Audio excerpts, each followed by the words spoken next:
Hello guys, कैसे हैं। आज मैं अपना दूसरा वीडियो लेकर आ रहा हूं आप लोगों के लिए। वह वीडियो होगा प्राचीन इतिहास का एक टॉपिक है जिसका नाम है पुष्यभूति वंश। पुष्यभूति वंश दोस्तों, ये वीडियो इतनी मस्त है कि आप लोग जब देखिएगा जानिएगा तो बड़ा इंटरेस्टेड फुल होगा, ताकि इस वीडियो में रोमांस से भरा हुआ है, फंटास्टिक रोमांस। और वो रोमांस इतिहास में कैसे गूंजता है दोस्तों, ये देखने लायक हो सकती है। तो हम शुरू करते हैं अपने चैनल ए टू जेड से। मैं सिंघाल सर। तो आइए हम अपने टॉपिक पर आते हैं दोस्तों। सबसे पहले हम ये जान लेंगे कि पुष्यभूति वंश किस सब्जेक्ट का टॉपिक है। पुष्यभूति वंश जो है दोस्तों प्राचीन इतिहास का टॉपिक होगा, और इसमें एक ऐसे शासक की कहानी है जो अपनी बहन को सती होने से बचाता है। जिस प्रकार से भगवान राम अपनी पत्नी सीता को बचाने के लिए प्रयास किया था लेकिन असफल रहे, लेकिन इस वंश का वो शासक था जो अपनी बहन को सती होने से बचा लिया। देखिए कैसे अपनी बहन को सती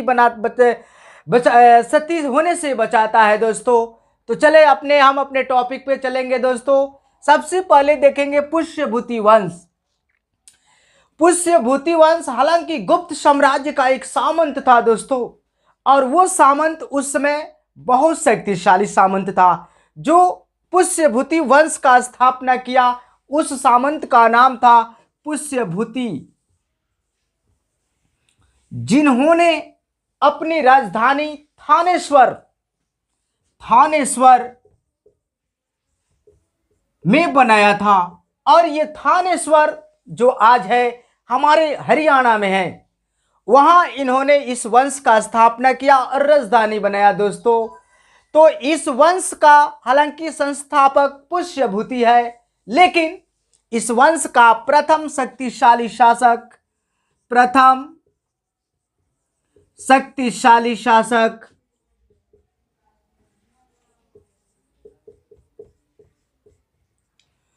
प्रभाकर वर्धन था।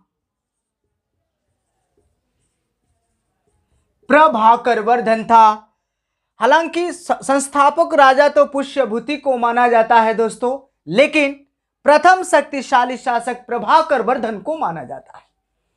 प्रभाकर वर्धन अपने आप को बहुत बड़ी बड़ी उपाधियां धारण किया था, जैसे परम भटारक, हुरहर केसरी जैसी बड़ी बड़ी उपाधियां धारण किया था। ये प्रभाकर वर्धन की जो पत्नी का नाम था उसका नाम था यशोमती। यशोमती हर्षवर्धन की पत्नी थी दोस्तों। कौन थी? पत्नी, हर्षवर्धन की पत्नी थी। और प्रभाकर वर्धन का दो पुत्र हुआ था। एक का नाम तो हमारे जो शासक थे पुष्यभूति वंश का वो था प्रभाकर वर्धन। उनके बड़ा बेटा का नाम था राजवर्धन, और दूसरा बेटा का नाम हर्षवर्धन था। और एक पुत्री थी, उसका नाम राजश्री था। क्या नाम था? राजश्री। बड़ा बेटा का नाम राजवर्धन, दूसरा बेटा का नाम हर्षवर्धन, और एक बेटी का नाम राजश्री था दोस्तों। तो ये पुष्यभूति वंश का वो नूर है, वो शासक है जिन्होंने पुष्यभूति वंश को इतना ग्लोरियस बना दिए, जो कि इतिहास के पन्नों में आज पुष्यभूति वंश को एक अलग पहचान दिया जाता है। एक छोटे सामंतों में एक अलग नाम दिया जाता है दोस्तों। तो देखेंगे कि कैसे प्रभाकर वर्धन अपने पुत्रों और पुत्रियों को आगे बढ़ाता है और बढ़ाकर पूर्ण रूप से उसे कंसिस्ट करता है साम्राज्य में।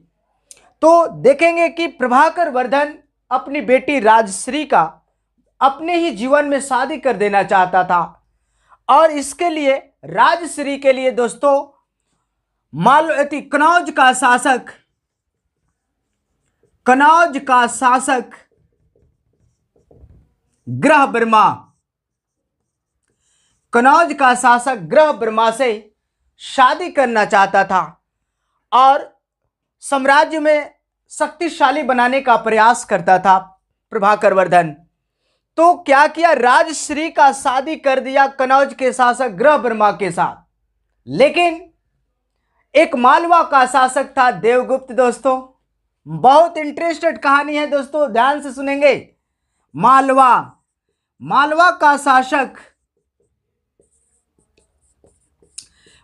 का शासक देवगुप्त था। कौन था? देवगुप्त था। जब हर्षवर्धन की बहन राजश्री का विवाह जब कनौज के राजा ग्रहबर्मा से हुआ तो मालवा के शासक देवगुप्त को बड़ा जलन हुआ, क्योंकि आप जानते हो दोस्तों कि ये जलन का क्या कारण हो सकता है।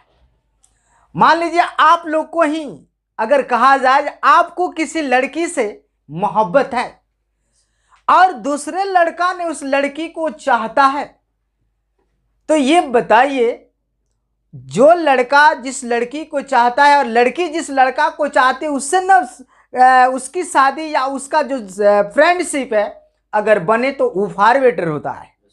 लेकिन अगर दूसरा लड़का ने टच करता है तो वहाँ द्वंद्व आ जाती है, वहाँ क्रांति हो सकती है।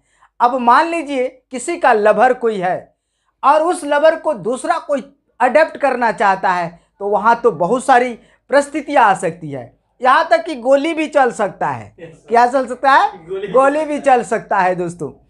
तो देखो कैसे, क्योंकि इसमें एक और कारण था। अब मान लीजिए मालवा के शासक देवगुप्त ने राजश्री को लाइक करता था, राजश्री को क्या करता था? लाइक करता था। लेकिन शादी किससे होती है? कनौज के शासक ग्रहबर्मा से। अब जलन का कारण तो यही हो सकता है ना। अब देखिए प्रभाकर वर्धन ने अपनी बेटी की शादी कनौज का शासक ग्रहबर्मा से करता है। अब यह बात को पता चलता है मालवा के शासक देवगुप्त को कि ग्रहबर्मा ने शादी कर लिया जाकर राजश्री से। किससे शादी किया? राजश्री से शादी किया। अब देखिए क्या होता है, वो तो शादी करने गया, लेकिन ये उस शादी करके उनको लौटने के इंतजार के लिए रास्ते में बैठा कौन था? मालवा के शासक देवगुप्त। कौन बैठा था? मालवा के शासक देवगुप्त बैठा था दोस्तों। तो वहां क्या हुआ, अब देखिए कैसे हुआ। शादी कोई और किया, हनीमून कोई और मनाए, इससे ज्यादा क्या खुशी हो सकती है एक राजा के लिए। अब वहां से वो शादी करके आता है और आने के बाद उन्होंने रास्ते में एकदम दीवार की तरह खड़ा हो गया अपनी सेना को लेकर, और कनौज का शासक ग्रहबर्मा और मालवा के शासक देवगुप्त के बीच महान क्रांति होती है और दोनों के बीच लड़ाई होती है। और लड़ाई होने के बाद वहां पर कनौज का शासक ग्रहबर्मा मारा जाता है और मालवा के शासक देवगुप्त ने उस राजश्री को उठाकर मालवा लेता है और वहां जेल में डाल देता है। हालांकि उसका भी एक असूल था कि जब तक राजश्री ने अगर दिल खोलकर नहीं हमारे पास आ जाए तब तक हम शादी नहीं कर सकते हैं। देखो दोस्तों आज भी वैसे ऐसे शासक महानता की ओर जाता है कि बिना लड़की के इच्छा का उस पर कोई अधिकार नहीं करता है। जैसे रावण को देखा होगा आप लोगों ने, जो सीता को ले तो गया था, लेकिन वहां पर क्या हुआ, जो सीता जब तक राजी ना हो जाए तब तक ये काम नहीं हो सकता है, उसे अपनाया नहीं जा सकता है। आप ही लोग खुद ये चीज को बताइए कि मान लीजिए लड़की अगर आपसे खुश नहीं है, लड़का खुश नहीं, तो फिर संबंध बनता है तो क्या होता है? होगा? नहीं होगा। तो वही जस्ट लाइक वही हुआ। अब देखिए क्या होता है, इस साम्राज्य की कहानियों में कितनी द्वंद्व छिड़ जाता है। अब इस बात को पता चलता है राजवर्धन को। हालांकि प्रभाकर वर्धन तो इस दुनिया से चला गया, लेकिन राजवर्धन को पता चला कि उसकी बहन को मालवा के शासक देवगुप्त ने ले जाकर और कैद खाना में कैद कर दिया है। वहां जाने के बाद अब उस बात को जानने के बाद राजवर्धन अपनी बहन को बचाने के लिए मालवा जाता है दोस्तों। कहां जाता है? मालवा जाता है। और मालवा में जाने के बाद उन्होंने वहां पर जाते मालवा के शासक देवगुप्त का हत्या कर देता है। और हत्या करने के बाद जब चाहता है कि मैं अपनी बहन को लेकर चलूं, तो वहीं पर मालवा के शासक देवगुप्त का एक दोस्त रहता है जिसका नाम क्या था? शशांक। क्या नाम था? शशांक था। क्या नाम था दोस्तों? शशांक नाम था। वह क्या किया? राजवर्धन का हत्या कर दिया और राजश्री को उठाकर अपने गौड़ प्रदेश के लिए चला जाता है। और उस गौड़ प्रदेश में उन्होंने, चलिए हाँ, शशांक थोड़ा शायद आप लोग को कैमरा में प्रॉब्लम हो जाने के कारण दिखाई नहीं दिया होगा। शशांक, देखो यहां शशांक एक गौड़ प्रदेश का शासक था। शशांक यानी गौड़ प्रदेश, आज का कोलकाता ने पश्चिम बंगाल का एरिया को उस समय गौड़ प्रदेश कहा जाता है। वह शशांक ने राजवर्धन का हत्या किया और राजश्री को लेकर को जंगल में चला गया दोस्तों, और वहीं पर उस राजश्री को जंगलों के पेड़ों में लटका दिया। और जब इस घटना के बारे में जब पुष्यभूति वंश के शासक हर्षवर्धन को पता चलता है, उस समय हर्षवर्धन बिल्कुल टीनर एज में रहता है, एकदम 16 साल का लड़का रहता है। अब बताओ, एक 16 साल का लड़का अपनी बहन को बचाने के लिए उतनी संघर्ष करता है, अपनी कुल मान मर्यादा वंश साम्राज्य की हर वस्तु को बचाने के लिए सर पर कफन बांधता है। और कफन बांधने के बाद उन्होंने अपनी बहन को वहां से सती होने से बचाता है। शशांक के साथ युद्ध करता है। शशांक ने युद्ध रणभूमि छोड़कर भाग गया और भागने के बाद दोबारा फिर हर्ष के पास नहीं आया और हर्ष ने अपनी बहन को सती होने से बचाया, क्योंकि उसकी बहन जो थी वह मर जाना चाहती थी। जिस प्रकार सीता मरना चाही थी, उसी प्रकार उसकी बहन राजश्री भी मर जाना चाहती थी दोस्तों। लेकिन हुआ क्या, हर्षवर्धन ने अपनी बहन से रिक्वेस्ट करता है कि अगर तुम मर जाओगी तो मेरे साथ जीने वाला मेरा न आगे है और न पीछे है, मैं किसके सहारे जी सकता हूं। इस बात को जब कहता है तो उसकी बहन के दिल में एक मने दया भरता अपनी भाई के प्रति, और वहां से दोनों भाई और बहन को जंगल यानी गौड़ प्रदेश से लौट कर आते हैं थानेश्वर।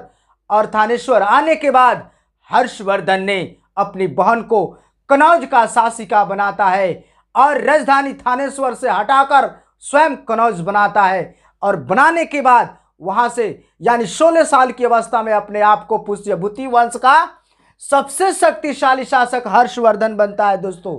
सबसे शक्तिशाली शासक हर्षवर्धन बनता है, जिसे शिलादित्य के नाम से जाना जाता है। हिंदू काल का अकबर कहा जाता है हर्षवर्धन को। यही वो हर्षवर्धन है जिसके काल में नालंदा विश्वविद्यालय शिक्षा का महान केंद्र था। और उस समय उस नालंदा विश्वविद्यालय का कुलपति शिलभद्र था। कौन था? शिलभद्र था दोस्तों। और उसी शिलभद्र के रीजन में चीन के यात्री ह्वेनसांग भारत आया और आने के बाद हर्षवर्धन के साम्राज्य में रहा और वहां से वो नालंदा विश्वविद्यालय में शिक्षा ग्रहण किया और शिक्षा ग्रहण करके तब अपने देश के लिए वो रवाना हुआ। वही वो ह्वेनसांग है दोस्तों जिन्होंने हर्षवर्धन को शिलादित्य का नाम दिया था। हर्षवर्धन के काल में जब आया ह्वेनसांग, जो चीन का रहने वाला था दोस्तों, ह्वेनसांग जो चीन का रहने वाला था, चीनी यात्री था और आने के बाद यहाँ से बौद्ध एजुकेशन का शिक्षा प्राप्त किया नालंदा विश्वविद्यालय में। और करने के बाद उसे अनेक नाम भी दिया गया है ह्वेनसांग को शाक्य मुनि कहा जाता है दोस्तों। क्या कहा जाता है? शाक्य मुनि, नीति का पंडित कहा जाता है दोस्तों, और यात्रियों का राजकुमार कहा जाता है। इतने नामों से ह्वेनसांग को जाना जाता है। चीन का वो बहुत ही सफल ट्रेवलर था दोस्तों। और आज उसकी एजुकेशन को आज इतिहास के पन्नों में याद किया जाता है। इसके बाद हर्षवर्धन की कहानी को देखो। हर्षवर्धन बहुत बड़ा धर्म प्रवृत्ति का शासक था, जो कि भगवान शिव और सूर्य का पूजा किया करता था दोस्तों। किसका पूजा करता था? शिव और सूर्य की पूजा प्रयागराज में करता था, जहां गंगा यमुना सरस्वती का संगम है दोस्तों। वहां पर महामोक्ष परिषद का आयोजन करता था। महामोक्ष परिषद, आज का कुंभ मेला कहा जाता है उसको। आज कुंभ मेला कितने सालों में लगता है? 12 सालों में। कितने सालों में? 12 सालों में। लेकिन वहां पर वो महामोक्ष परिषद 6 साल के लिए 6 वर्षों पर लगाता था। यानी 6 महामोक्ष परिषद का आयोजन किया था दोस्तों। कितना? 6 महामोक्ष परिषद का आयोजन किया था। और यही करने के बाद हर्षवर्धन ने अपने साम्राज्य की पूरी दौलत का 50% दौलत को धर्म में लुटाया करता था, और लुटाने के बाद साम्राज्य को आगे बढ़ाया था। हालांकि हर्षवर्धन निसंतान था दोस्तों। कैसा था? निसंतान था, उसका कोई संतान ही नहीं था। और उनकी मौत होती है 647 में, और वहीं से वहां पर प्राचीन इतिहास खत्म हो जाता है। 647 में हर्षवर्धन की मौत होती है और वहीं से खत्म हो जाती है। कैसा रहा वीडियो दोस्तों? अगर वीडियो आपको पसंद आए तो लाइक और सब्सक्राइब कीजिए, और फिर अगर आप लोग का सहयोग होगा तो ये मेरा वीडियो और बेहतर होते जाएगी, और एक खूबसूरत वीडियो लेकर आप लोग के सामने प्रस्तुत होगा। जय हिंद, जय भारत।